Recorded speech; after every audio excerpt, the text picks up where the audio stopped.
everyone form up into... Hello and welcome back again to the Willow Springs formation. Raceway in America for the final race of the weekend. Then race 2 of the day. That's we're getting on pretty early on here then. I was here on pole position. Bobomir Van Basten there in second. Glenn House 81 in third. Chorza 32 there in fourth position. Adam, as they get ready for the start. Yes, we're about to go green here at Willow Springs, and yes, they've taken off.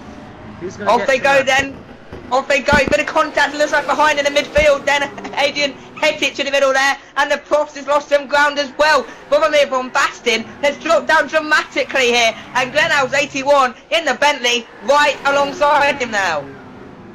So we have Iwazir in front from IMP, that's Immortal Pilot's teammate, taking the early lead behind, with Zovomir Van Basten close behind. Jota 32 and Glenn Owls there getting very close for third position. Jota side by side with Glenn Owls, actually trying to do him running outside into turn number 4, not getting the move this time however, and it does seem that I was here is pulling away slightly as Jota again looks to the inside, gets through in third position. Great move from the Chors. Yeah, he's definitely on a mission here. Obviously he's got a couple of laps to make up from the previous race and his teammate's stint, so he's definitely on a mission to try and win this race.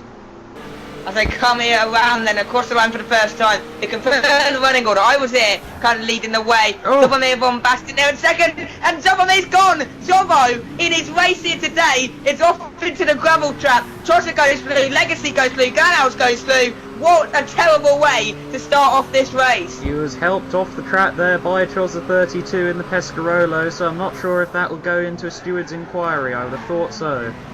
There's more contact again here then, this time Chosser going off, FRT going through to second place and hopefully closing down I Was Here.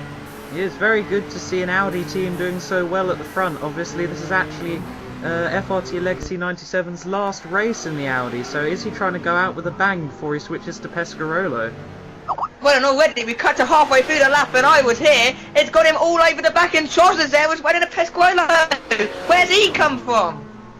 I have no idea where he's come from, but he's straight back on the money and he's going for the position. We're hearing then that all incidences will be investigated after the race, so nothing to worry about in the immediate future. FRT Legacy, bit sideways coming through turn number 8, and now Chaucer's there, hopefully to pick up the pieces, but he's right to the back, he's going to the inside, and surely he's just going to get him under braking. I think he has, yes. FRT Legacy leads in the Audi. Brilliant move, but I Was Here's going right back after him. I Was Here is neck and neck there in the Orica Matmut Pescarolo. Of course, he was Immortal Pilot's teammate from yesterday. He won that first race, so hopefully they'll try and get 2 out of 2 this weekend. Wouldn't that be an absolutely brilliant result? Bit of contact going for the way. That's not where you want to make contact. And now Chozza round the outside. He's there to pick up the pieces, and if he can hold that line, that's a great second position for Chozza. Yes, but I Was Here's taking it straight back. Where to look in this one, action all the way throughout this top 3, and Chozza again on the inside line. I Was Here will hold the inside, but can Chozza get the run? And FRT's breaking away, but as you saw there, Glenelg's 81 in the Bentley is right behind I Was Here and Chozza 32.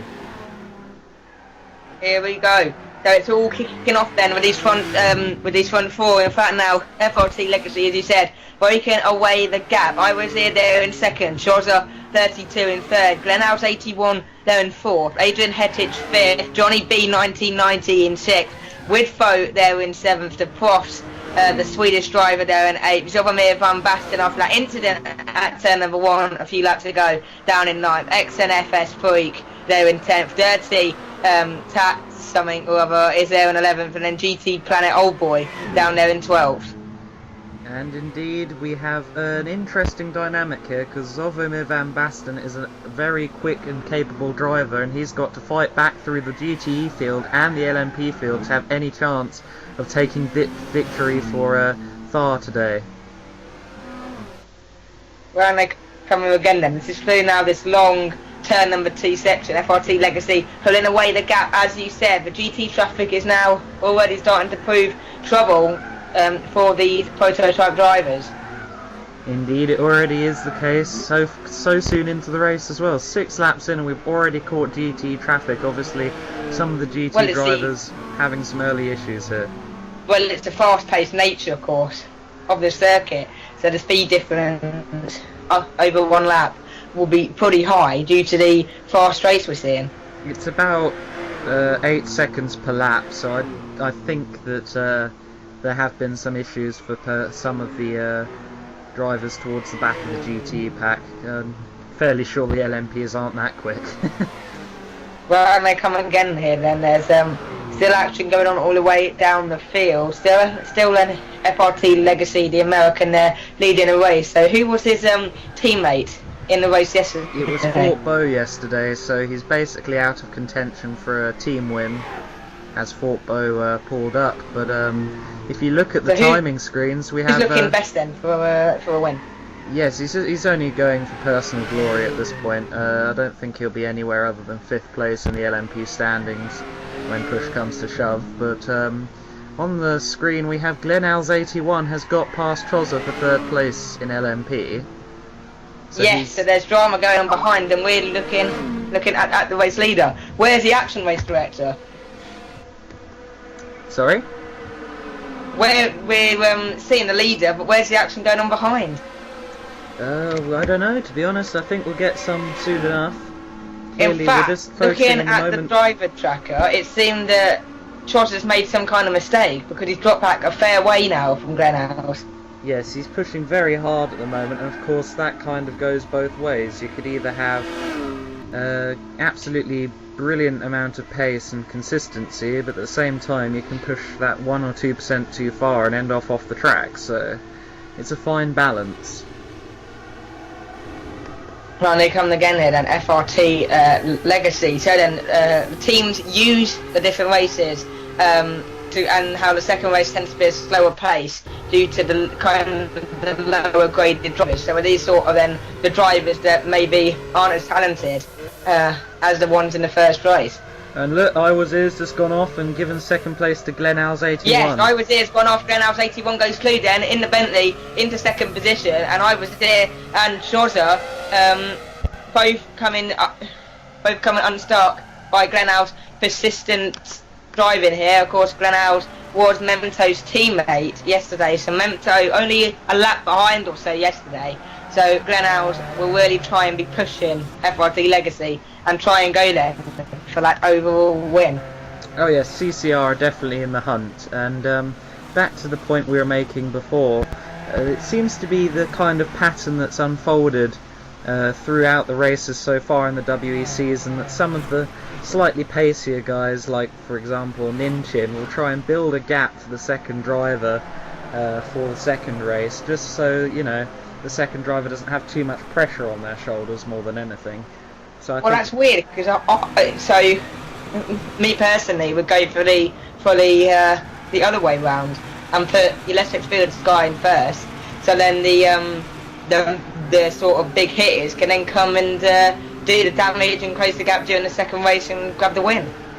It definitely works both ways. I mean, if you look at down the screen a bit, there are some drivers, for example Johnny B 1990, his teammates with Duke Adam 46, and he's definitely superior in pace compared to Duke Adam, so both methods are used, but it seems to be more common that the first race is where the most of the gold drivers will compete.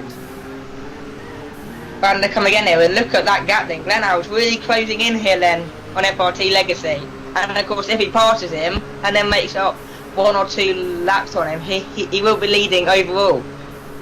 Yes, well, Legacy is effectively the invisible car in this race, because obviously Fort Bow parked it early on yesterday, yes. So effectively Glenhouse obviously isn't leading, but he's in the best position at the moment in terms of the drivers in contention. And another so who is actually leading overall then, quickly? It is, at the moment it should be I Was Here, because he's ahead of Zovomir Van Basten, and of course his teammate Immortal Pilot was very dominant last time out, so I Was Here is currently leading on aggregate. And so all Glenhouse has to do then is just make up 1 or 2 laps. Glenhouse has gone off, and in fact he doesn't look too healthy in that car, does he? You've got a car in front as well, one of the GT Vipers, and all the cars go through. I Was Here goes through. Where's Trozza as well? He's coming through the shot, he goes through now. and that's not how Glenhouse would want to go about his business in his first race. So Glenhouse, all he has to do is make up 1 or 2 laps on I Was Here to take the overall lead. Yes, easier said than done. Just a quick correction, that was actually a Mazda RX-7 and not a Viper. Oh, they look the same.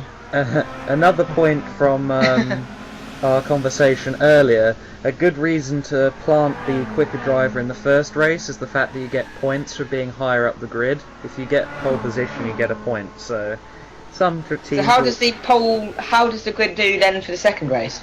The second race is just formed via the results from the first race. And it looks like we have Glenn, he has damage, so he's well and truly Glenn's going very slowly in that one. Yes, he seems to have damage, so he's got some serious fighting to do to get back on terms with the leaders. Well, and Sovomir Van Basten there going through into 4th position. Now then, I'm guessing that Glenhouse's teammate, of course, Memento, from yesterday, won't be too pleased with how Glenhouse started this race. Oh no, it's always heartbreaking for a driver to watch their efforts from the previous day disappear up in smoke, but obviously there's still time for Glenhouse to redeem himself before this one is through.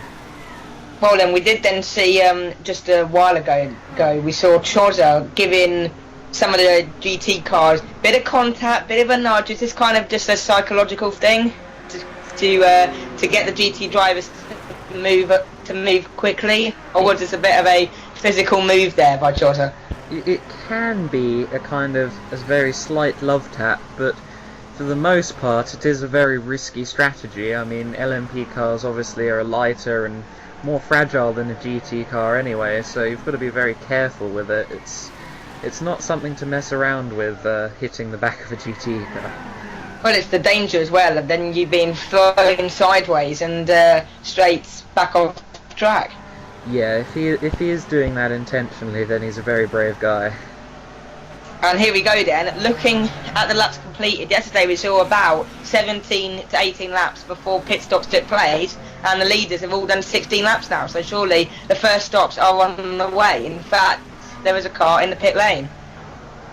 Indeed, I think the pit stop should be arriving anytime soon. It looks as if Choz's car's okay. I thought it might have been carrying a little bit of damage there, but I think it's alright at the moment. Well, and his tyres look pretty decent as well then. They're not too worn, those left side yet either. No, he should have about 6, 7, maybe even 8 more laps out of them yet, and of course he's not only doing well with the tyres, but he's also catching up to I Was Here, who's just been... I Was Here had just gone sideways. The GT car sort of made a bit of a wobble there, and I Was Here got caught out, and Trotter goes through. Another one of those brilliant heart-in-the-mouth moments that's so interesting for us to watch from the commentary box or for the viewers at home, but when you're a driver, it's definitely not something you want to happen. This racing is fantastic. It's better than yesterday's. No, it definitely seems that the drivers are all determined and out there to try their very best to win this for the entire team. So, there's someone off there. Oh, and the pits as well. It's Nico's teammate. Was that someone off there? He's going on here. There's another car coming out the pits as well. There's Johnny B, of course. He was Duke's teammate yesterday, and Duke didn't have the best races yesterday. He kept going off the track, but hopefully Johnny B can give himself a good placing in this one. Yeah, in terms of the overall standings, obviously he can't do much. He's kind of in the same position as FRT Legacy, and that is purely just racing for yourself at this point. Yeah, because it's always personal satisfaction, because then if you drive well during a race, then maybe you'll get more noticed by someone else's teammate, and that could entice you for a better drive. FRT Legacy. What has he done to those tyres? They've shot, plus the engine don't sound healthy. Oh no, I think the engine's alright, but I think it's just the diesel engine more than anything there, but he's definitely run out the tyres, and I think he's got a bit of damage after a spin or something like that, because he's struggling to keep that thing in the right direction, so... That doesn't look too good, does it, for him? No, definitely not. So obviously his setup on the Audi burns the tyres a little more than the likes of Choza and I Was Here, so he's got to try and get back out there and damage limitation. talking of damage limitation, Glenow's 81, he seems to have had even more problems because he's now actually behind the GTE leader, Adrian Hettick. Yeah. So Hettick then having a great run in this one. In fact, he just pitted by the looks of it. Indeed he has, and Glen's gone past Legacy, so they're two... Gran was in the Bentley, he was looking strong, and now he has sort of just dropped back a bit. Definitely, he's gonna have to really push hard to make up for his early mistakes and, you know, the damage that he seemed to find halfway through the lap and had to pit and everything else. It's definitely going to be a hard race for the driver. Well, Zovo's just pitted, look, first tries for him. Yes, he's just made his first pit stop of the race, and he's definitely got good pace on him as well. Ooh, Venefest cool. Jeez, don't want to go off there, do you? That little 7 has been a wheel on the dirt and you get thrown. Yeah, exactly. I don't think he even caught a wheel on the dirt there. I think he just maybe power input a bit too early. Maybe he did get the slightest fraction of the wheel on the dirt, but either way, the car snapped sideways and it didn't look comfortable.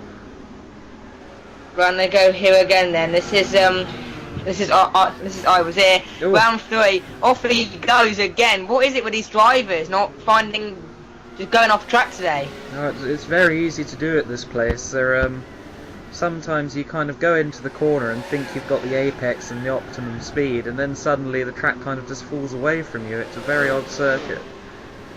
We didn't see this during the race yesterday. Is this because of the slight inexperience of these drivers? I'm not sure you can label it as inexperience. People like I Was Here and Chozza 32 have been around for quite a while in core racing. Johnny B. I Was Here, another mistake there.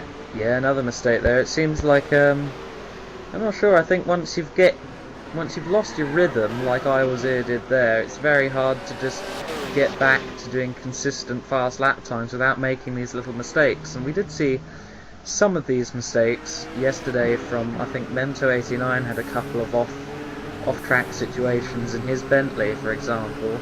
I think it's just a matter of trying to get back into the rhythm and get back into your zone before you just keep making mistakes and it becomes a wreck of a race for you.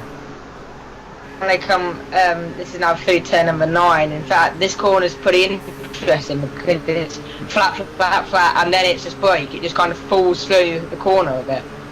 Yeah, it's a very odd corner to describe and an even harder one to drive.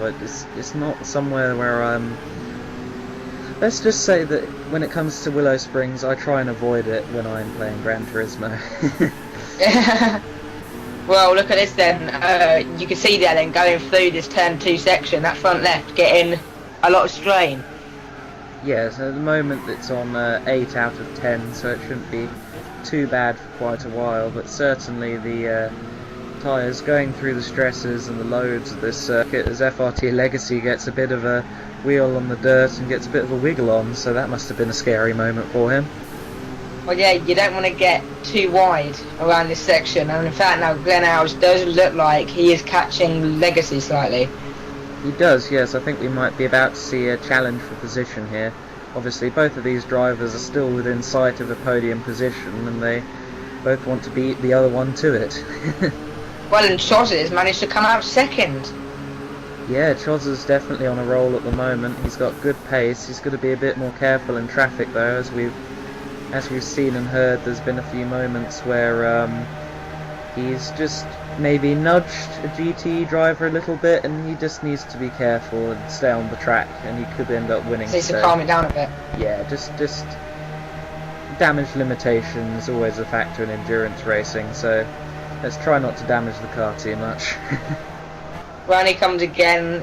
This is turn number 1 now, and GTPL old boy there getting a good line through that corner, and so is Johnny B then through this turn 4 section. As we see that, there's Dirty going a bit off there, going through turn number 5 and into turn number 6. Looks like that car's just maybe a bit loose. Maybe the setup isn't quite as stable as she'd like it to be. Tati, quite a BMW fanatic, so you'd have thought that possibly she did know how to just get the car to set up just right and get round these corners, but maybe a lack of testing time. Something's causing the car to not quite handle correctly today by the looks of it. Well, when looking at those timing screens, then the guy's done about 4, 5, 6, 7, 8 laps now. Then, so we're hopefully halfway through or so this kind of run, if you like, this stint. Yeah, it looks to be that way, and it also looks to me if FRT hasn't maybe got away slightly, he's definitely holding stalemate here. He's not letting Glenelg's catch and pass him. Yeah, well, you don't want people to catch you and pass you, because track position really is everything. Track position and also time. You want to get through this race as quickly as possible to make up for any time lost in yesterday's race by your teammate, or even just to build on the gap that your teammate left you kindly. So it's just, there are many factors in the second race and in the first race which just adds such a great new dimension to WEC Season 3 that we may not have seen in the first 2 seasons. It's a very interesting version of events that every driver has to go through here.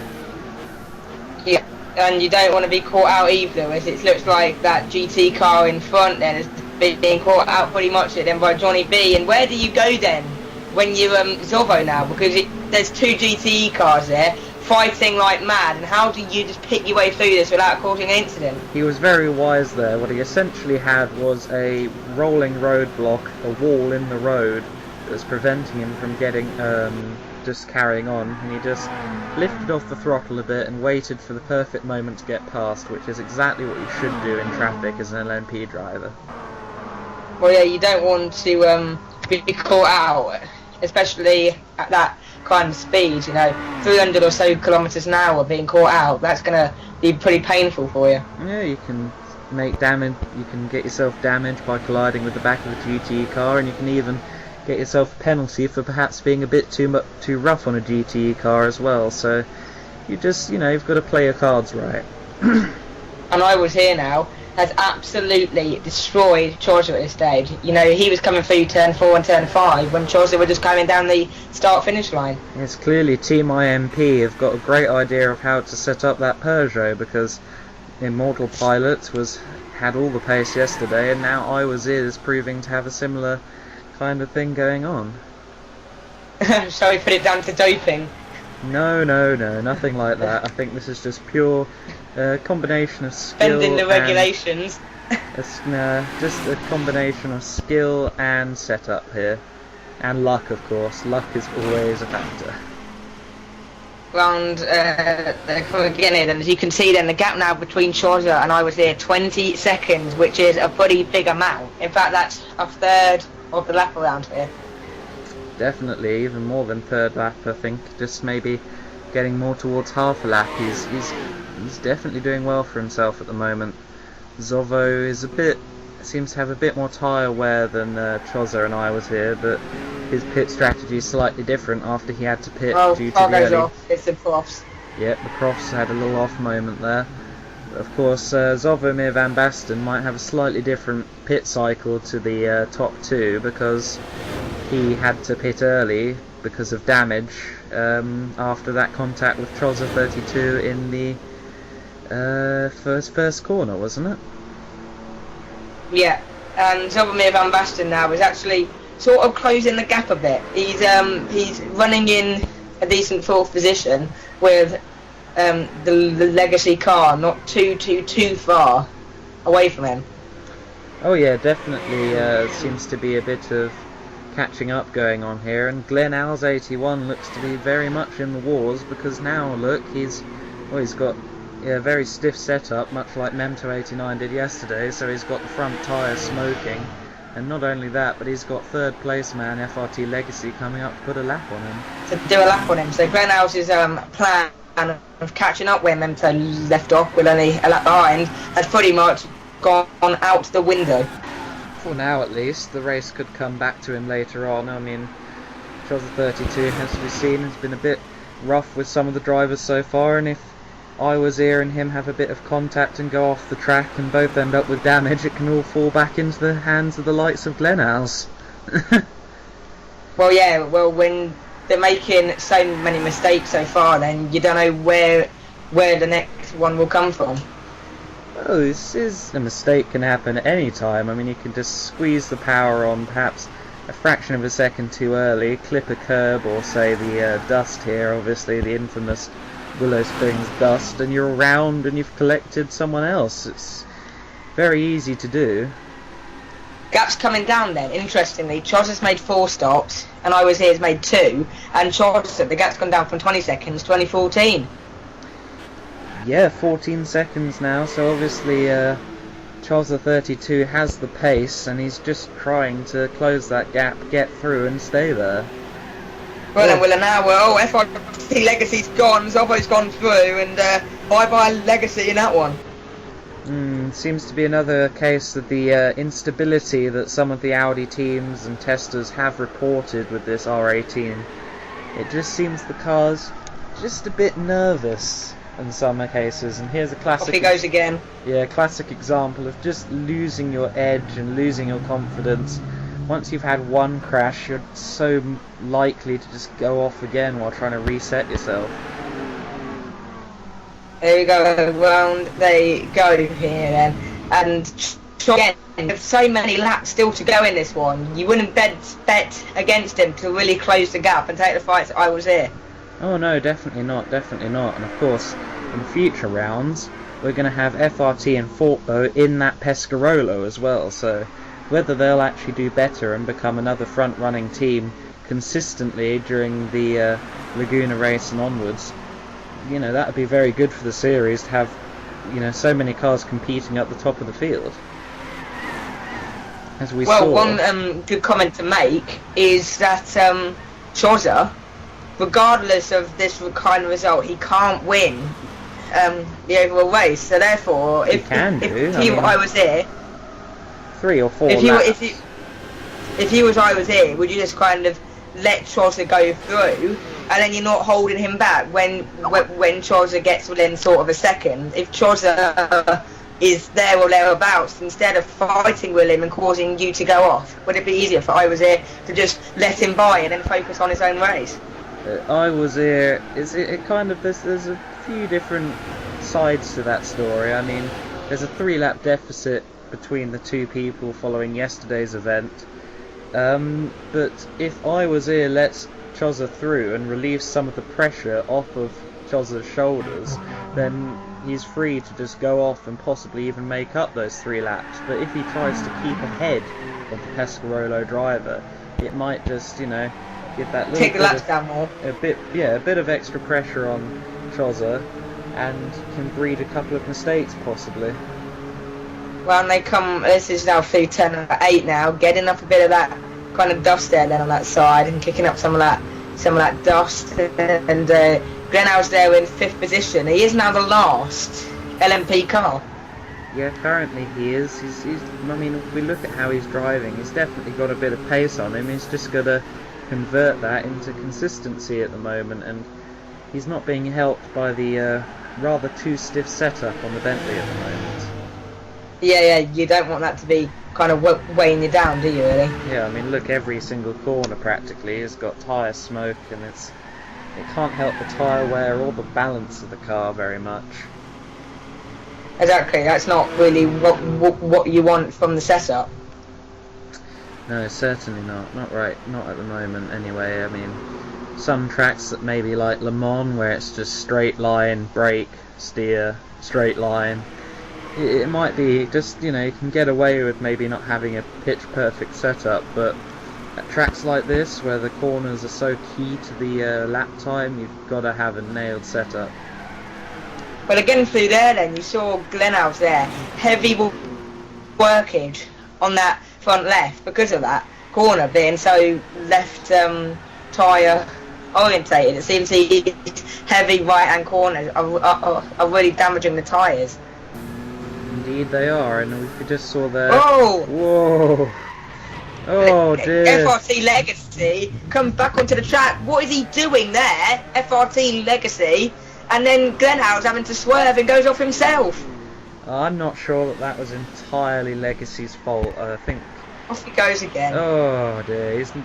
He's in the wars at the moment. The poor guy. He's not having a good time of things at all. I think he'll look at the left rear. Yes, of course, we've got more of that infamous wear.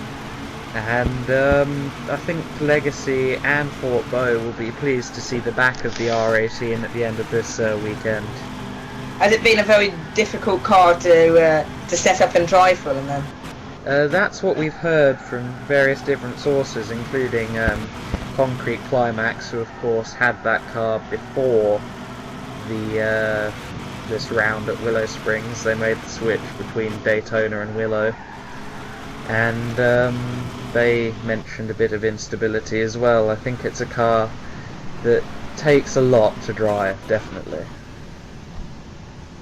Well, this is Chaucer in the pit lane then. Good work then from his team mechanics, and away he goes, hitting the limiter here down the pit lane. Then the limiter goes off, released out into the wild once again. Chaucer there in third. Zorvo's gone through, but Zorvo's yet to pit. And look at that, immediately he's going around the corners as fast as humanly possible, and he's immediately straight back on the gun, straight on the pace. He is a determined man right now. Well, he wants to try and make sure he solidifies that second place and maybe even closed in on the lead driver as Zorvo now comes into the pit. Where's Chaucer? Chaucer is... Ooh, I don't know where he is on track, but it might be quite close as they exit. At the moment, Chaucer is, I still believe, 4th place. He's got to try and lap Glenal's 81 a few times, I think twice, to get 3rd position. So that should be, I think he might actually have 3rd place at the moment. Well, Glenhouse is having a shocker so far, so that shouldn't be too hard for him to do. Yes, and we've also got some information from one of the brilliant engineers from Core that the large turbo on the Audi, mixed with short wheelbase and low standards of aero, is part of the reason why the car is so unstable. The car was designed in principle for Le Mans, so the aerodynamics wasn't something that was considered as much as, you know, for example, if the car was designed for the likes of a Formula 1 calendar. Obviously they've got to compensate for high aero, but since the main goal of Audi has been to retain that infamous record at Le Mans, the car is rather diluted in terms of the aerodynamics, so it can be a bit unstable at times. Well, and they come again then. This is around turn number 1 and now into turn number 2. This is Obamir van Basten closing up on Johnny B to lap him once again, and easily goes through, and now we're chasing down the other GT cars. Where was Chaucer? Because Chaucer's gone through. How far was he behind? I was here, and in front I'm Zorvo. Now then, can Zorvo challenge for this 2nd place?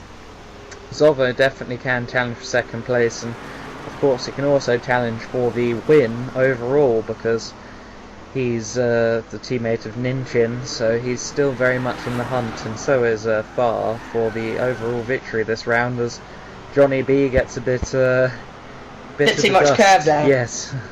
And now look, Adrian Hetic is right behind him, or Hetic as you say correctly. He is 2nd in GTE, so we're going to have a Corvette battle here. Yes, we are, and it'll be interesting. This is a battle for 6th position, and Johnny B, of course, was Duke Adams' teammate from yesterday, but who was Hetic's? That was Pikey Mikey.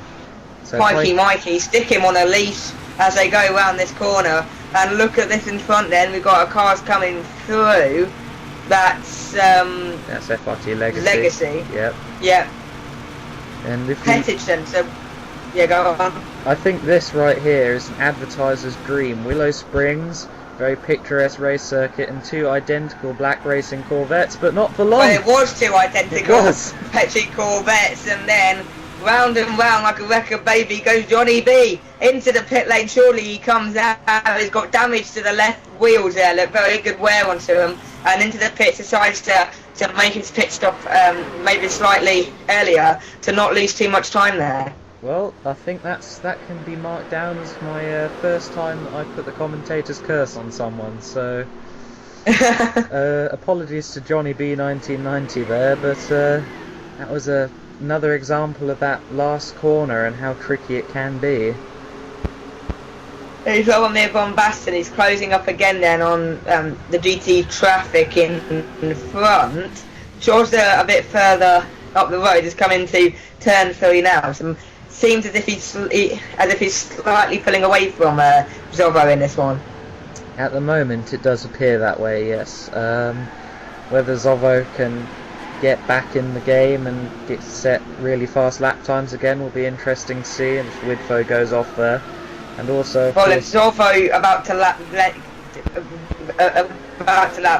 Glenhouse again, then will this do anything to alter the overall standings? No, because Glenn was already behind the Peugeot driver effectively beforehand, as Ninchin finished ahead of Mento 89 yesterday. Down the front straightaway again, then, and how long do you reckon Zorro will be behind the Bentley? I think that's all a matter of how much Zorro feels the need to get past the Bentley driver, and also whether Glenn will submit the position. We saw yesterday in the closing stages of the race, Mento was not letting Immortal Pilot put another lap on him.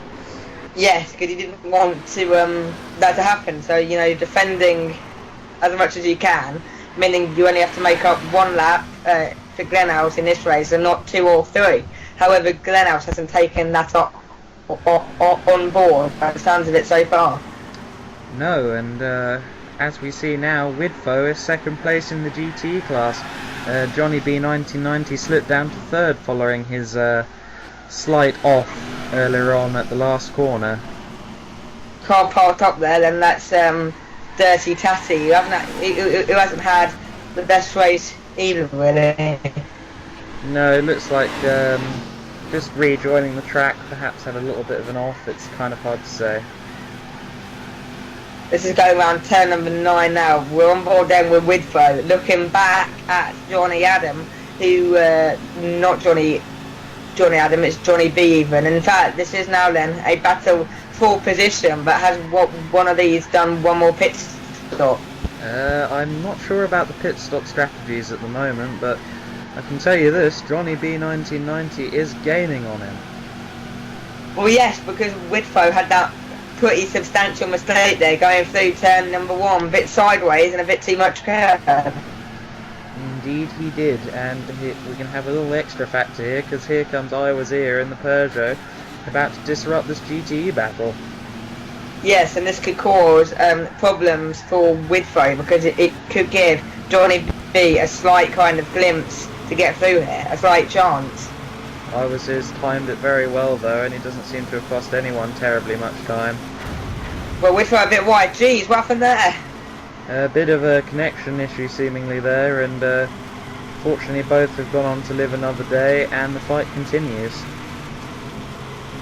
Well, there you go again then here, going down the front straightaway to go on to the 45th out of the 116 laps. It seems then that this race is so far happening at a very slower pace compared to the race yesterday.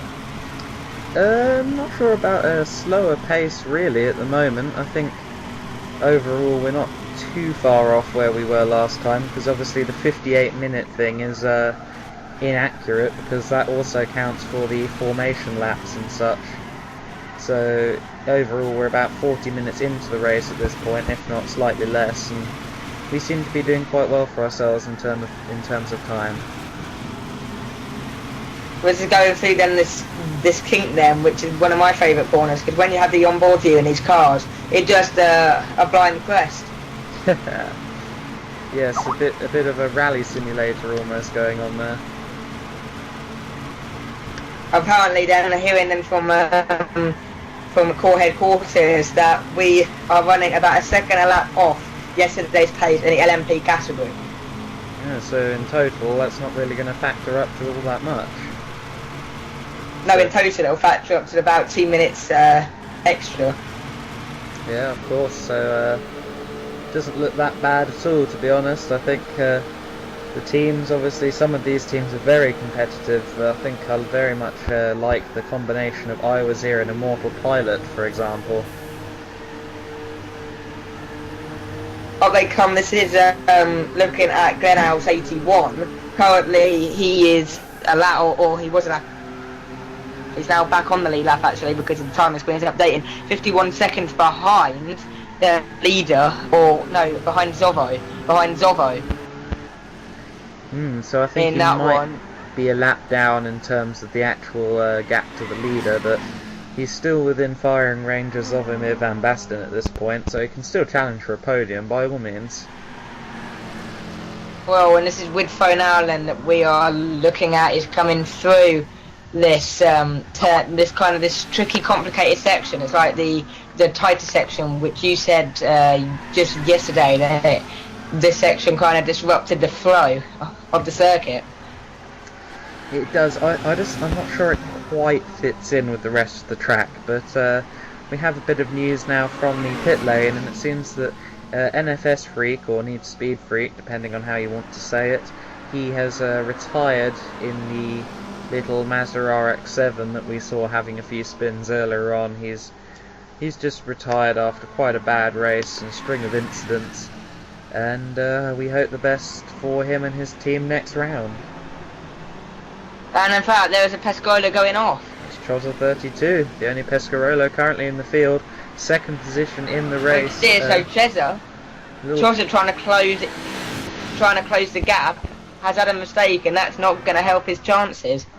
Yeah, that was my point earlier. It's all very well trying to go as fast as you can, but you've got to keep it on track as well. Well then, and now then, we can actually hear from Plux the Duck, from Professor Duck Racing, Adam. Yes, here's an interview with Plux the Duck on all things core, WEC, and even N24 related, so let's listen in. Well then, we hope that you enjoy it. Yes, let's listen in now. Here we are with Plux the Duck of the newly formed Professor Duck Motorsports, a joint venture between yourself and the Profs. Would you mind giving us a little bit on how that formed?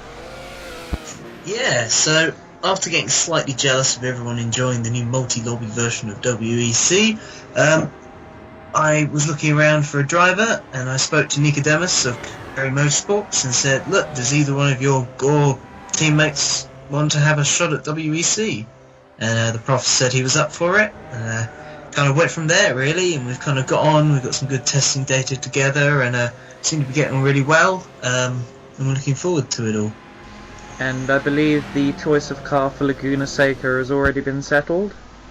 Yes, we're going to be driving the M3, the BMW, because it felt pretty solid. It's not great on the quali tyres, but it's very good on the race tyres. It's very consistent, and it gets good tyre mileage and fuel mileage, which is helpful against the bigger engined Ford and Corvette. Yes, and outside of WEC, but also remaining on the topic of core, you've also joined Made for Racing as the team captain of the N24 squad. Yes, so after the N24, my new teammates got together. They put forward a good pitch saying, you know, want to come join us and all that. Kind of got together, and it was a good atmosphere. We got some good testing done early on. It felt really good. It felt really like we were getting somewhere very quickly. We were all up to speed. It was feeling good. So yeah, we're looking forward to that and possibly taking the fight to the almighty Coventry-based CCR. Yes, of course, they've been rather dominant in core racing in the last couple of years, and of course you are actually going up against your N24 squad in the WEC, aren't you? Yes, unfortunately so. No, it's not unfortunate. It's more unfortunate because it's good to have a bit of intra-team battle. Even if we can't help each other in the way we're going to do in the N24, it's good to push each other. It's good to try out different cars as well, which helps. So yeah, I'm looking forward to driving against them and seeing how we all can fight off each other and see who comes out on top. Yes, and do you feel that with the Profs you can get to a good successful level in the WEC? I mean, maybe a GT championship win is a bit out of bounds considering you're going to miss the first 3 rounds of the season, but from Laguna, race victories maybe? Possibly not Laguna. We're still not, 100% there on strategy and the car itself. We're a little, we don't want to come in with too high expectations, but possibly something like a 4th place. I don't think we can challenge the podium straight away, but from the European leg onwards, Brands Hatch, Monza, races like that, I think we've got a better shot. And I'd love to take even if it's only in my lobby, a race victory at Le Mans and also. Yeah. So as the jewels in the WEC crown, in my personal opinion. Yeah, of course, it's always good to get a victory on the historic tracks. So we hope that you yourself and Profs do well, and we look forward to seeing you at Laguna. Yes, in the acid green coloured BMW. Okay, that's an interesting choice of livery. Thank you for joining us at this time, and we'll see you next time out. Welcome back here then to Willow Springs Raceway in North America. I was here, currently the race leader, Zobomir Van Basten there in 2nd, short of 32 in 3rd, with Gran was there in 4th. However, during the interview that played there then with Flux a Duck, we've had some incidents take place. So we've had Tati going off at the final turn in front of Armada. Zovo went off the track and rejoined, and then the biggest moment to the final turn a second ago, FRT Legacy had already gone off and was about to rejoin the track when Zovo comes around the corner, falls off and hits FRT square in the side of his car, T-boning the vehicle, causing big damage for both cars. So that doesn't sound too good for either of them, Adam. An unfortunate accident for both drivers. And of course on track now we have a good battle in the GT class, GTPL Old Boy and Widfo. There we go, so hopefully then they come around now then to turn number 8 and then they'll flick it into that kind of slower turn number 9 section. Can Widfo get his way past GTPL Old Boy, the Polish driver? He's in a 4GT, is Widfo, and then GTPL of course, Armada's teammate from yesterday. Indeed, and McLaren's a good car. Both cars are mid-engine, so they've got all the kind of similar characteristics to them. So this should be an interesting battle. Well, they come here again. This is now running into turn number 2 now. This long section. In fact, now Widfo, look at the speed difference. Widfo's running all the way around the outside. GTPL Old Boy there, wise to the move, and Widfo they're having to settle again for that position, heading forward again. GT Planet Old Boy there, his car looks very unstable. Yes, Old Boy definitely not giving the place up though. The GTPL actually stands for GT Poland, I believe, so it's not quite the same thing, but Old Boy is definitely putting up a good fight to Widfo here. Yes, he is indeed. Fastest lap of the race so far, 1 minute 1.511 set by Chodder at the bottom left of the screen. So yeah, we've still got, I was here leading the way. He's done, how many laps? 16 laps now then on these current set of tyres, so perhaps a pit stop is on the way. Perhaps so, and Widfo has got past Old Boy since Old Boy has made his pit stop, and it seems yes. Legacy looks to have retired from the race following that last incident, as he's now down in 9th and still in the pit lane. Yeah, that don't look too good for him either. So Willow Van Basten still running there in 3rd position with some personal bests, and he's only 30 seconds behind Chodder. So at the moment, and there's still he is still running regardless of the earlier accident. Indeed he is, and of course he's still in contention. His teammate Ninchin set him up for a good second run here, and he's definitely doing all he can to capitalise on that. Well, and we're hearing then that Chodder's fastest lap is only 0.3 seconds off Immortal's fastest lap from yesterday's race. So therefore then, Chodder's showing great pace in what tends to be the less experienced race. Indeed he is, and he's obviously one of the quicker drivers we have in the LMP category this year, and he's definitely proving that. in the Pescarolo machine, and I believe that the Pescarolo, with its characteristics, might well be a good car for Brands Hatch, which is obviously in a few weeks' time, over a month away actually, since we have Laguna Seca in 2 weeks and then a whole month break before Brands Hatch. Yes, indeed, and Brands Hatch then will be an interesting track. It kicks off actually the European season. There's Zolomir Van Basten going wide at turn 9, and is that a consequence of the earlier damage sustained to that Peugeot? I believe that's actually just a small driver error there. As we've covered, it's very easy to go out wide at that corner. I think he's just pushing very hard to get time back on this man, Chozza 32. Well, Chozza 32 now then, currently running in second position, and Zolomir Van Basten, as we said, about 30 seconds behind. Chozza there about 45 or 50 seconds behind. I was there, but showing good place then by that Pescarolo. But going back then to what we were saying, Brands Hatch starts that kind of European leg. So where else then do we visit during this European season? All of the classic circuits. We go to Silverstone, we go to Monza, and obviously Le Mans. That's one of the crown jewels of the WE series, and also some unique tracks like a Madrid street circuit. Well, Madrid will be an interesting circuit because it's one which you wouldn't expect to see world endurance cars race around typically. Perhaps we could call it Monaco with added paella. Well, you could do, yeah, and there'll be a lot, hopefully, of interesting action when the action heads to Madrid. So then, we're not seeing Spa-Francorchamps on the calendar this year. Oh, we are, yes, that's also on the calendar. I believe it's an extended race, 3 hours for each day, so that should be an interesting round of the World Endurance Championship. And of course, the legendary Belgian weather will come into play on that one. Yes, of course, and it will be interesting to see the weather change over time.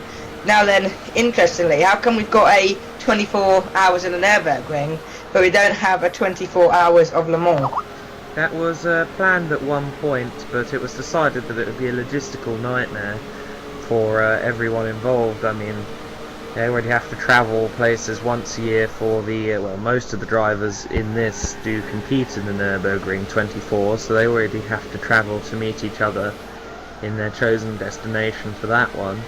So to have a 24 hours at Le Mans might be a bit of a sticky situation and a bit of a problem for many of the drivers involved. So how come they decided to favour the 24 hours of Nürburgring over the 24 hours of Le Mans race? Well, since we did one last year, we already have an established base of drivers and fans. Obviously, we had 15,000 viewers on live stream earlier this year, so it was decided to keep the tradition of the core N24 going rather than try and build up a new Le Mans 24-hour race, though I believe that will probably still be on cards in future years. And of course, yeah, go on. Of course, there are limitations in GT6. I believe the maximum amount of laps you can run on a Gran Turismo 6 race is 200 laps. So, obviously, you cover more than 200 laps in a Le Mans 24-hour race, and you can't just do it on the clock. Whereas in the Nürburgring, because it's such a long circuit, you'll be doing less than 200 laps over 24-hour distance. Yes, until they 177 is the maximum amount of laps that they tend to cover at the ring, but obviously the only track at the moment that we have that is viable for a 24-hour race is the Nürburgring, so until that cap gets removed by the good folks at Polyphony Digital, I think that's the only 24-hour race we'll be seeing from Core for now. So why do you reckon then that they have released this cap on events? I think it might just be a matter of processing power more than anything. I'm sure they do have their reasons for it. Round I was here then comes round turn number 9. In fact, now he's lost the pace to Chozza. Is that due to a pit stop? Yes, he's got fresh tyres on, so he's just had a pit stop. Whereas Chozza, of course, will still have to stop. And I was here now is in a great position to overtake Chozza before Chozza's made his pit stop. So really dominant is I would say here at the moment. Of course, that's TRL Immortal's teammate from yesterday, which means that team hopefully getting on course for 2 wins out of 2. Yes, 2 wins out of 2 obviously equates to a overall win in the weekend standings, and that helps them on their mission to try and make up the 2 rounds that they've missed at the beginning of the season.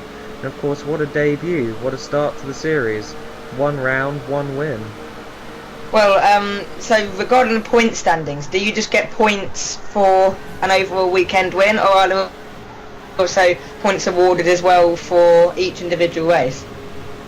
I believe the points are solely based on team standings. Yeah, so just an overall kind of result there. So I was here again. He has dropped back a bit then from Chillingsworth. We've got one of the GT cars in the way up front here then, running a bit wide, actually getting right in front of I Was Here, and that's not then how what I Was Here would want to do. He's clearly dominating this race, but that will just sort of make him wonder a bit, just make him worry and cause some issues for him. Yes, having to travel through the smoke and the sand there can't have been a comfortable situation, but fortunately he hasn't lost too much time there. Well then, there is also then more ways in which these points can accumulate during the year. There's 1 point for a lap led, for laps led even. So is that a point if you lead 1 lap, or is that a point if you lead let's say 60 laps, then you'll get 60 points. There's also a point it's more for pole, and there's also for most laps in the race lap. Yeah, most laps led in the race. So if Sebastian Vettel was using that point system last year, he would have probably won the championship before halfway. Plus there'll be a point for pole position, of course, and a point for fastest lap, so it's well worth going out there and giving it your all to try and track down those points. Yes, and as we said earlier in the broadcast, there is obviously then good reason to have your best driver first in the first race, because they can achieve the or try and achieve point the for pole position point. Yeah, exactly. So therefore, what was I going to say? Oh yeah, did you get points for the most laps led in GT and in LMP, or is it just an overall point? Yeah, I think the point system, there is a separate point system for each category. Both, yes. Yes, that has just been confirmed here. Right then, we've still got then 39 minutes to go here then at Willow Springs Raceway in America. I Was Here then currently in 2nd position, but he is overall leading the way here then, because Joseph 32 still has to make his pit stop. He'll come out comfortably clear of Zolomir Van Basten there in 3rd position. Glenn 81 there in 4th. Adrian Hettich there in 5th. GTPL Old Boy in 6th. Widpro 7th, and then the Profs there in 8th position. We've just seen get very up close and personal to I Was Here. And of course, another thing that we've may or may not have noticed is that Johnny B 1990 was not involved. Oh, and a moment there. Zovo, bad moment. Zovo's having a bit of an off. Let's go into turn number 2. He got up right close there behind the GT car, and that's what happens. Back up to speed pretty quickly. He won't lose ground. No, I think he probably got damaged there. Well, he's had damage from the incident before as well. So and that would have been fixed during the pit stop. So I think he's literally exited the pits and found himself with a situation that leads to more damage. So that can't be. That's not great for him, is it? No, definitely not. In fact, Zorvo there, going very slowly as Chosser finds his way past him. Look at that car shaking. Yes, I think. Chosser was going to pit there, but he's opted to stay out for another lap. Well, Zorvo got near the way there, so he didn't want to go in and potentially be stuck behind the Peugeot coming in the pit lane. No, I think that was the school of thinking there, but one thing we should note is that he does seem to be getting away with the man we're getting on board with at the moment, I Was Here, and if he keeps on track and keeps the speed, he could catch and pass I Was Here before the end of the race for the win. Well, would it do damage to the car to just risk staying out there for the remaining 40 laps? But the tyres would go off. Yeah, but how much would they go off? They are probably about 4 or 5 laps from the cliff at this point, and from there the car is practically undrivable. So there's definitely a pair of pit stops at least before the race is through for that driver and for everyone else. Well, I was here now then, absolutely dominating the field at the moment, and Chozza still in the pit lane, but while I was here, it's up now then at turn 3 and turn 4, clearly in control of this race. Clearly he is, you're quite right. He's doing a very good job at the moment in the Peugeot. I don't know if his teammate TRL Immortal has set up both cars, or whether Scott is using his Iwazir is using his own setup, but either way he's definitely having a very good race in the Peugeot.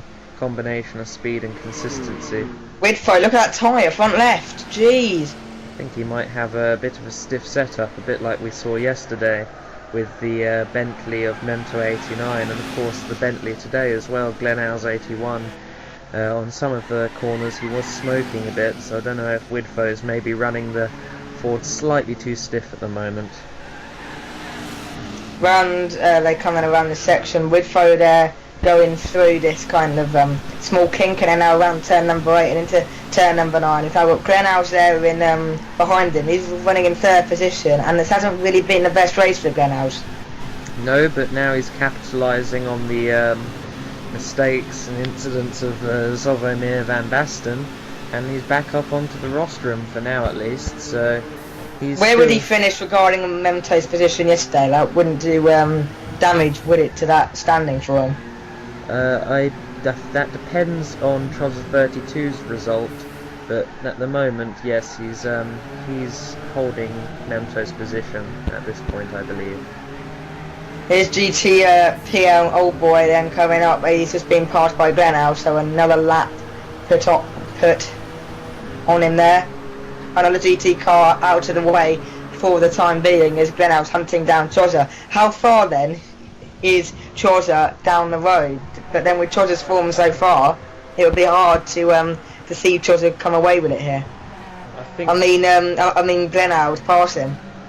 I think Chozza is. I think he might have a lap on him, so I'm not sure that Glenhouse will be able to get back onto him before the end of the race, depending on, of course, mistakes from Chozza. If Chozza does make a mistake, then I'm sure Glenn would capitalise on it. And here, of course, we have a battle for second in GT that's quite a bit closer. In fact, it looks like Widfo may well get the better of Old Boy in a few laps' time.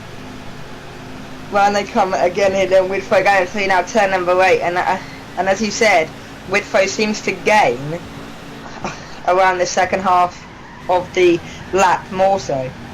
Because of the stiff setup, maybe going around the tighter first half of the lap, he might find it difficult. Maybe so, maybe you're quite correct there, but it seems that he is gaining on Old Boy, and will he be able to make a move stick? Well, as they come now through this turn 2 section, this is where then we've seen the massive tyre degradation, but Widfo still going around the outside here, bit of lag coming from that car, bit of a jump there, but he looks like he's lining a move up to the outside, no, can't quite get there. GT Old Boy there, defending hard with Widfo's small tap there, Adam. Yeah, just a little kiss on the back there, but nothing too major, I don't think. I don't think it will cause any damage to the McLaren. Round, this is going through turns 5 over 6, and then there's through this sort of turn 7 before flicking the car into turn 8 here. Then there's long right hander, and then again a little braking zone going into turn 9, and then Widfo again gaining a small amount by the looks of it on this lap. He does appear to be gaining a little bit here, and of course, oh look, there you go. Oh, Old Boy's pin. Yeah. So now Widfo can try and do the undercut and try and advance his position now.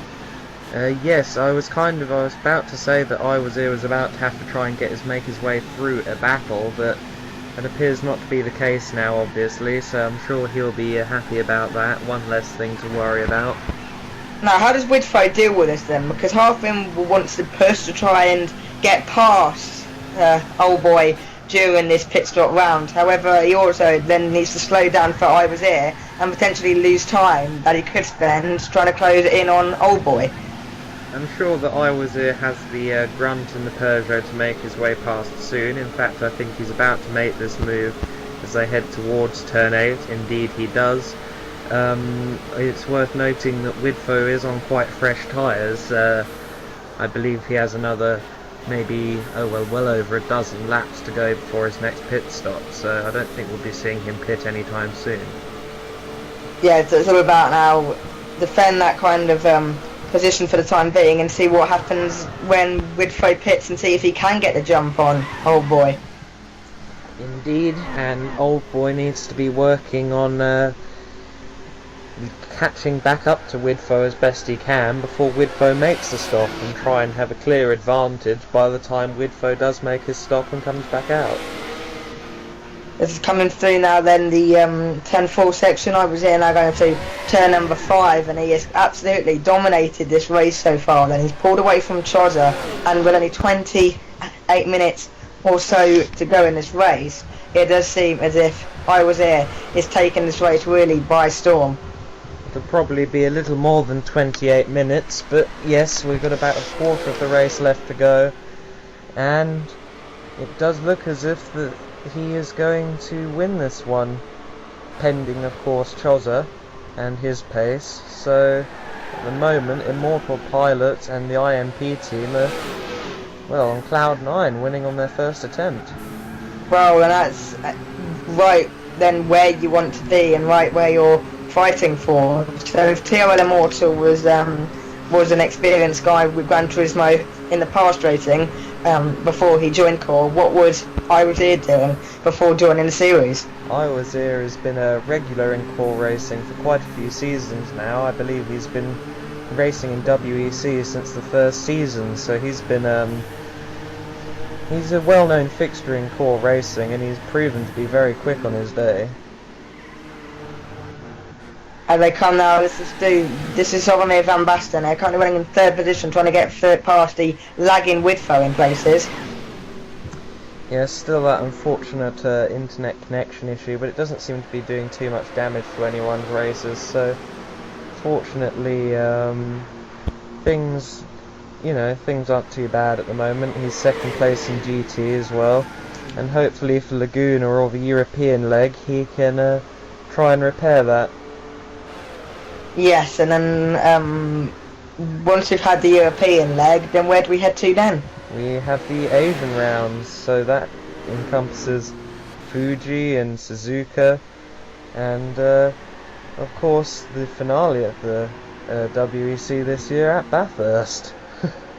Well, that then will be an interesting prospect. I was speaking to Series Director Mento earlier on, and he did say that he's thinking about changing around the final rounds to Interlagos if it gets added via one of the DLC packs. Yes, there's speculation right at the moment that this Ayrton Senna DLC that's supposedly due in May could feature the Interlagos circuit. In the Gran Turismo 6 opening video there is a karting circuit that is shown, and that karting circuit is literally just a wall and a street away from Interlagos. Yes, it is. In fact, that circuit is where Rubens Barrichello used to train and hone his skills. Of course, yes, it is. So hopefully, since they have that in the opening video, they're going to have that circuit and the full Interlagos circuit playable for Gran Turismo 6 at some point in the near future, which would be... No, that will be in... Oh yeah, that would be a fantastic prospect. Even more evocative and emotional, because it's the 20th anniversary of Ayrton Senna's death, so it's quite a potent time for such a famous... It adds to the Pompadour, if you like, of the weekend. Definitely does. It will still be interesting to see Bathurst on the calendar day. What can't they just add in that round and have Bathurst be in the penultimate race, then Interlagos potentially the last race of the season after Bathurst? I imagine that might happen. I'm not sure if it will or not. I'm sure we can get confirmation on that from Core headquarters. Yeah, from Core headquarters. And but we're just seeing Glenhouse go past Zovo near Van Basten as Zovo goes off at turn 1. Yes, a bit of a rally crossing there, of course, and we have confirmation from Memto of a bit of issue, a bit of a mistake I made earlier, that Fuji is not Fuji's not on the calendar, mate. It's going to be Twin Wing Motegi. It's going to be Twin Ring Motegi, and we're still yet to find confirmation on the calendar for the season. Will we have Interlagos on the calendar for final round with Bathurst potentially as a penultimate race, or will one of them be ditched? So we're still waiting for confirmation on that one from core headquarters. A bit of a smoky Withrow again in the distance in the 4GT. Chills there in second, hunting down I was here, but not gaining much stead. That we've had confirmation from core headquarters that they cannot confirm anything until the release of Interlagos, if it will be Interlagos. There's still no confirmation on that either, so it'll be interesting to see if that happens. I'm sure that the drivers of the Core World Endurance Championship would love to race at Interlagos. Oh yes, of course they would. Of course it's on the real life WEC calendar as well, so that adds to the authenticity of this series. And if I was a driver, I'd perhaps not be quite so happy to see Bathurst on the calendar. It's a brilliant circuit, great fun to drive on Gran Turismo, but I would be very I wouldn't be confident about multi-class racing at Bathurst, but I'm sure some of them would look forward to the prospect of this, of course. Well, and 2 hours racing around the track is hard, but 2 hours when it comes to a track as demanding as Bathurst in one of these cars, that's just going to be knackering and tiring. Oh, it's going to be, but that's the joy of endurance racing. If they didn't want a challenge, and if they didn't want long races on challenging tracks, they shouldn't have entered the World Endurance Championship. So, looking also at this Gran Turismo DLC, it's going to be interesting to see what happens with it, because they did promise DLC ages and ages and ages ago, but it just hasn't happened. In fact, they did say that they wanted continuous DLC packs, but that just hasn't happened. Yeah, I'm not sure what's gone on with that. Maybe they just want to work on all the issues that Gran Turismo has before releasing DLC. I think that's probably what they're doing. They're working on making sure the game is as good as it can be in its standard form before releasing anything else, because of course there was meant to be the monthly Vision Gran Turismo cars exclusive to the game, but that hasn't happened. So I think there's two of them on there.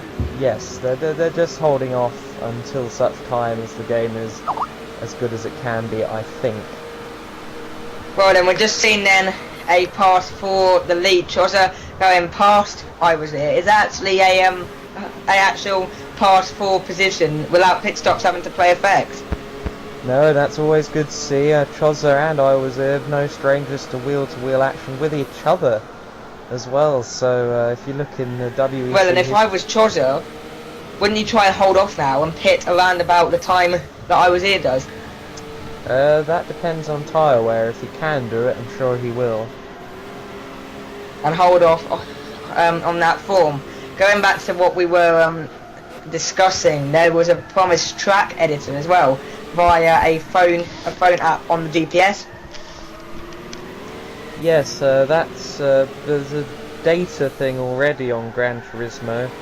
I'm sure that such features as the track editor will become available in time. I reckon that by the time we've hit 1 year of Gran Turismo 6 being released, they will do that, or perhaps maybe they'll just save it and for Gran Turismo 7 on the PS4, which is obviously hasn't even been announced yet, but maybe that is what they're doing. But I would like to see all the things that you've been promised on Gran Turismo 6 at some point. Well, and going on to that Gran Turismo on the PS4 problem, how will Core as a series adapt to that? Because when they would want to be racing with big grids, some of the drivers may not yet have purchased a PlayStation 4 to race in the championship. I personally feel that we're going to have at least 2 more years of Gran Turismo 6 before Gran Turismo 7 actually releases, to be honest. I know there's been talks of GT7 being put out there sooner rather than later, but I just don't see it happening with all the complaints that you often see on internet forums such as GT Planet. I think they're going to try and get rid of as many of the standard cars as possible. And if you just noticed in the background there, the profs had a small moment in the BMW, I believe. Yes, he did, of course. That was Nico Demis's teammate from yesterday. Yes, and in that bright yellow car, it's very hard to miss, even in the desert. Round they come again, and then Chozo currently leading away from I Was Here. This is Novemir Van Basten, a bit wide going through turn 9. He held that beautifully. And look, here we are again. There's this recurring battle for second position in GTE.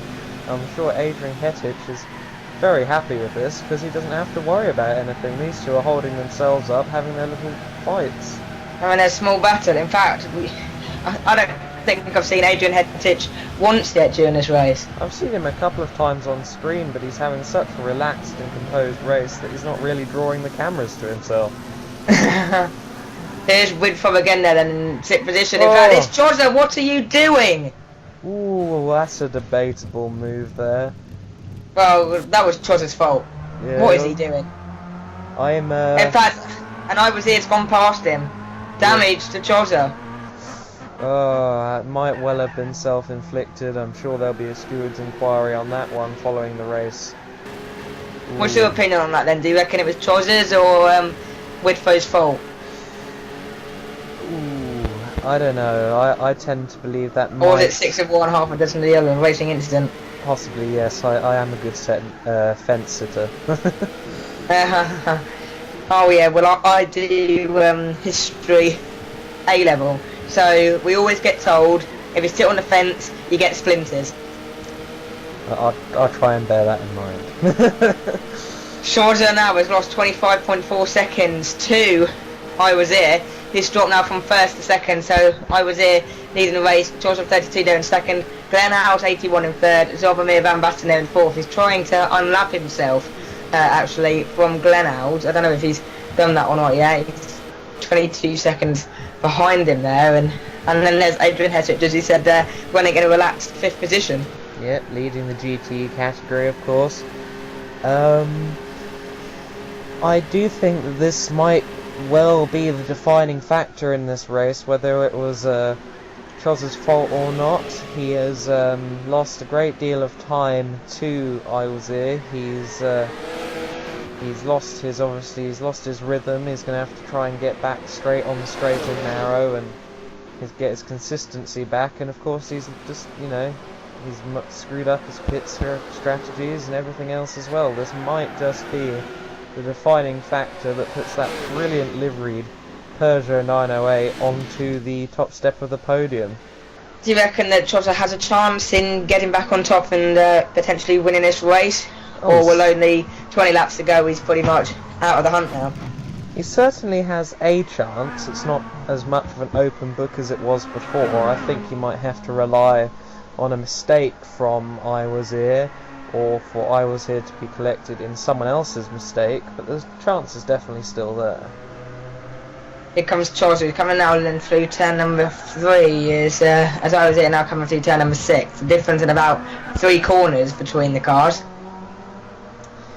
Yes, difference, not terribly much, not a million miles by any means, so yeah, as we've said, there's definitely still a chance here. And I've noticed Chozo 32's helmet, shades of Senna in that helmet if you ask me, and perhaps he's about to pull off a Senna-esque performance here in the closing stages of this race. Perhaps it's a symbol, a motif for the Senna DLC we were talking about. Possibly so, before the a Senna... hint from Gran Turismo. Yeah, we already have a Senna suit and helmet available. Personally, I'm hoping for a car to go with us at some point. So how do we get the Senna helmet on? You pay for it. With actual in-game credits, not real-life cash. Oh, is it in-game credits or is it real-life cash? In-game credits. In-game credits, and how do we go about getting this? It's under the suits and helmets section. Right, definitely be checking that one out. Downside to that is that I believe it's around 250,000 credits. Get lost. Yeah, I think so. What, for a helmet? Yes. get lost. What are they doing? So they trying to screw us or what? What? I don't know, but look at this. I was here having a moment there, going out I don't care about wide. I was here. I'm talking about my £500,000 centre helmet. That's just taking the mick, that is. I'm sure if you write a letter to Polyphony Digital stating that you're an important figure in online motorsports, I they mean, will get give me a back to free you. centre helmet. Give me a free centre helmet. Right, I was here, going round turn number 9. 9 minutes scheduled on the race to go, but we've still got 17 laps to go, so there will be some time added on, like we saw yesterday. There was Chillingsworth 32 there in second with his centre helmet, which he must have paid $500,000 credits for. Gran 81 there in third. Zorro there in fourth. Fifth position at the moment is Adrian Hettich, Old Boy there in sixth. Woodfoe in seventh, the Prost there in eighth. FRT Legacy there in ninth. We've still got, as we said, there's 9 minutes to go in this one, or actually 17 laps. So as I was here, coming now through. That's turn number 4 going through turn number 5. Currently advantage in this race. The gap now between him and Chozza, 16 seconds. So Chozza's closed in a good, 15 to 20 seconds in 9 laps? That can't be right. No, it can definitely be right. Chozza's going to be on a mission. Look at the last lap. Yeah. Last lap, Chozza 3.4 seconds faster. Yes, but as we saw, I was here, had his off there, so that Right. Yes, that contributed to that. But Chozza, he's definitely quick when he's challenged with something like that, with a moment. Woodfoe having a moment there as well. Yeah, Woodfoe is having a big moment there, and I think he's about to lose a place to the Profs. And no, he's been unlapped by the Profs. Yeah, so the Prost there gone through. FRT Legacy still down there in 9th position. Of course, retired from that race due to the incident sustained with that crash with Zoromir Van Basten. When we cut to that interview, the Prost go in. The Prost there, still in 8th, so he's unlapped himself from Woodfoe, or unlapped himself by 1 lap at least, going up to turn number 9 now, and Woodfoe's car does look very unstable so far. Yeah, it does, and I'm not quite sure what. And I think the Profs has probably maybe gone for a different race strategy, or he's come under some sort of issue off camera during the race. Obviously we did see that one big spin he had on the exit of the last corner, because he is quite far behind the top 3 positions in GTE, and hopefully he's going to hope that he can improve on that next time out in Laguna Seca, where he of course will be partnering a certain Plux the Duck for Professor Duck Motorsport. Yes, and that's of course Plux the Duck, the one that we had the interview with, and he'll be racing at Laguna Seca, and then heading into the European rounds, where they can really focus their attentions on potentially winning the races there. I think they've just about entered the series at the cusp. From this point onwards, from Laguna onwards, I can't see teams who enter having an actual shot at winning the championship. I think they'll be too far behind to get to the... to do something. Yeah, to actually win the championship, but they could certainly prove themselves a force for Season 4 in 2015, so if you establish your mark on endurance on the World Endurance Championship before the season is through, of course that's going to help you out. Whether you... Well, now then, for all the viewers at home, can you enter just the one race, like the single race, or do you have to enter a whole championship? I think it's preferred if you have if you commit to racing for the big off there for Woodfoe, but Prost goes back through. Yeah, back to unlapping himself. Maybe they're going to have a nice little battle for that. The bragging rights of being on the same lap as the person ahead of you, or being a lap ahead. So that should be interesting. I'm fairly sure the Profs will give way to Woodfoe if needs be. Eventually, yeah, because you don't want to get done for holding up cars. Yeah, this is very true, but at the moment he hasn't actually done any blocking or anything, so there's no reason for any penalties. It's if he starts like properly defending and stuff like if that. anything, it's Widfow's fault because he's the one that keeps crashing and going off circuit. That's one way of putting it. Yes. The prof's obviously just capitalising on. He's not going to slow down and allow Widfow to take that position back just because he made the mistake, but he has seemingly just let him through. It's gone over again. Turn one every lap. But this time he's gone off. This time it's completely gone off. Yeah, big mistake there from Widfow, and that's going to hurt his chances because he's now been lapped by Adrian Hettich. And now by Gran and then by Chozza. Yeah, that's not so relevant, of course, because they're in different classes, but yeah. Being a lap down on the leader in your class is never a great thing to happen to you, so I'm sure he'll be kicking himself for those pair of mistakes, especially the second one that cost him more time. So 32, yeah, he goes past Adrian Hettich now in that one, so Chozza 32. Chozza 32's in the lead. What we missed? I believe that was just a pit stop from I was here. Right, that makes sense. Seems to be about the right time for a pit stop for the Peugeot driver. Now, interesting. Chozza has got 10 laps to go. Does he ease off, conserve his tyres, and risk falling off the cliff? Well, you see, I think that's how I would give it risk it. That's what I would do. Risk it. Yeah, he seems to. Ooh, that's going to be an interesting thing because I'm not sure his tyres can last. If he does back off enough to do it, is he backing off too much and allowing... How long's a pit stop though? About 20 seconds in the bag? So if you ease off and loses 2 seconds a lap, it'll do it. Yes, but I think you might need to ease off more than that to...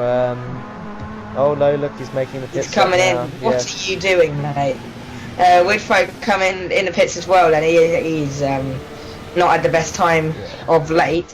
We're past the 2 hour marker, but we still of course have the 8 laps to go, so we will conclude those and be done hopefully in about 10 minutes time in that race. Chozza 32 now, then going past Turismo Van Basten, running a bit wider on the exit, and how far's the gap? Is that I was here going through turn number 6 there and through turn number 7 now? I mean, Chozza's only what? There's the gap, it's 9.4 seconds, but with fresher rubber, and can he pull off this miracle and get back on top and potentially win the race with 7 laps to go here?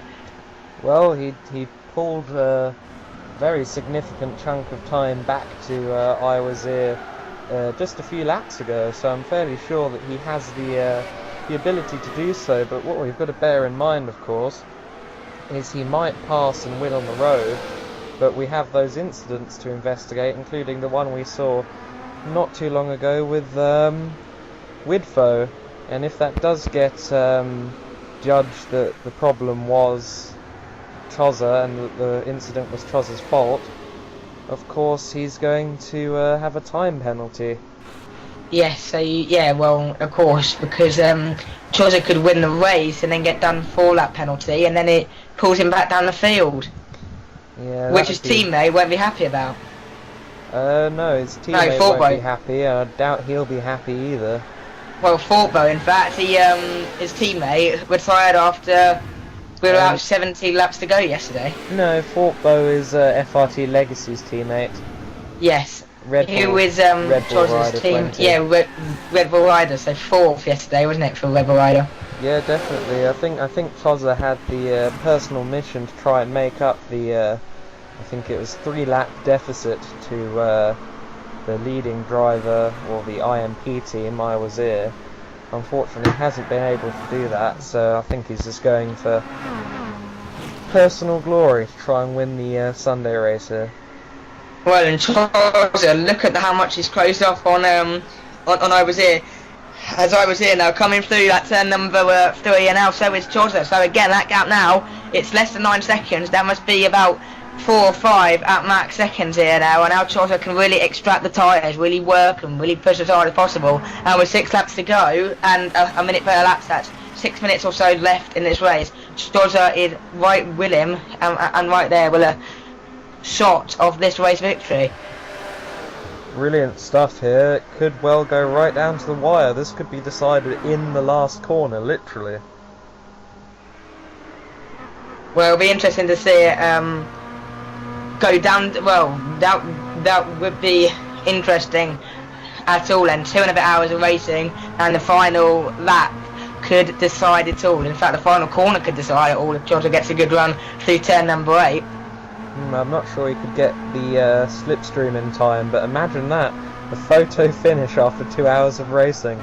And look at the gap, they just closed it through 1 and 2, and then putting away a bit more again here then, and look at that, Jota right there with him, and in fact it looks like he's going to have him in the next couple of laps. And what do you do now if I was here? Try and defend without it being too harsh. You could do a memento and just give him a slight tap in places. I don't think. Whoa! Oh, he's gone! I was here. Wheel on the dirt and off he goes. Back he comes onto the field, and I was there. What a shame for him. He's driven well this race, and he'll lose it all with 4 laps to go here at Willow. I have a feeling, though, that he won't be too disappointed with himself, because of course he still has that lead on Zvomir van Basten, which, as things stand, will mean the IMP win. Still get the overall win. Yes. Yeah. Heading down, here comes Chodger. He's passing Old Boy. Don't touch him now, Chod, at all. Round they go. Oh look, the advert there then on the Pasquale is advertising Gran Turismo 4. Couple of years out of date there, mate. Well, there's no point editing a livery for the like that, because of course it's as it was in the 2005 Le Mans car, so it's nice to see the old livery from that year. One of my favourite years in Le Mans racing, actually, so I always like seeing that car on track. There's Woodfoe in the Ford GT car then, with the Gran Turismo colour and stamp on the side there then. 2 hours and 7 minutes gone of this race then. We'll only have 3 laps to go, would it be? No, 3 laps to go when they cross the line this time. The Trods are now going through turn number 8, passing Woodfoe. Wheel on the dirt, don't lose it now, because if Trotter does lose it, then I was here. It's not too far down the road. Not too far down the road at all, and he's definitely still pushing for all he's worth, Trotter 32. He hasn't backed down. Crazy man he is. He's still going well. Could do a Senna, hold off, and then crash like he did it Monte Carlo that time. So it's a hard one. Do you continue pushing, or do you slow down a bit? Oh, I think he should just possibly back off now, because he is only going for personal gain. He can't get the win, although he might be trying to defeat Glenal's, which would put him up into a podium position, but I don't think he has that in him. I think there's quite a gap still between the 2 drivers. Oh, we could potentially get the fastest lap though. Yes, that's a good point. He might well be going for the fastest lap of the race. We saw earlier on that he was just 3/10 down on the Peugeot of, I think it was I Was Here, so that could still very much be on the cards. Good point. And it'll be interesting to see if he could. That's full position. Look, Glenal's 81's taken 3rd position off of Zvomir van Basten. Yes, and Glenal's Zvomir van Basten not having a great race today. Then he's had a couple of incidents. Yes, if both of these drivers hadn't had their various incidents during the race, I think we could have had a 4-way scrap up front. And what it would have been interesting to have seen that take place. Yes, but of course we have, I think, over 10 rounds for that to possibly happen yet, so it definitely shows that we have a lot of good racing to come in WEC. Zvomir now then is past Old Boy, and as they come up here again then, there's Zvomir van Basten, as I said, then crossing the start line now. Is Josh on his final lap? Possibly so, but I must say I'm very impressed with Old Boy and P24. Armada had a decent run yesterday, and Old Boy obviously 2nd place and one of only 2 cars along with the leader on the lead lap. Only himself and Adrian Hetich are on the same lap at this point, so great driving from the Polish driver. Well, as they come round, and here is a it's been a hard fought. Oh, that was quick. Right, okay then. It goes from everything to nothing. But Charles 32 comes across the line to win round 3, part 2 of the race weekend. Then in the Pasquale car, I was here there in second. Glenn Howes 81 in third. Zovomir Van Basten 4th. Adrian Hettich there in 5th. Old Boy in 6th. Woodfoe 7th. Lafrosse 8th.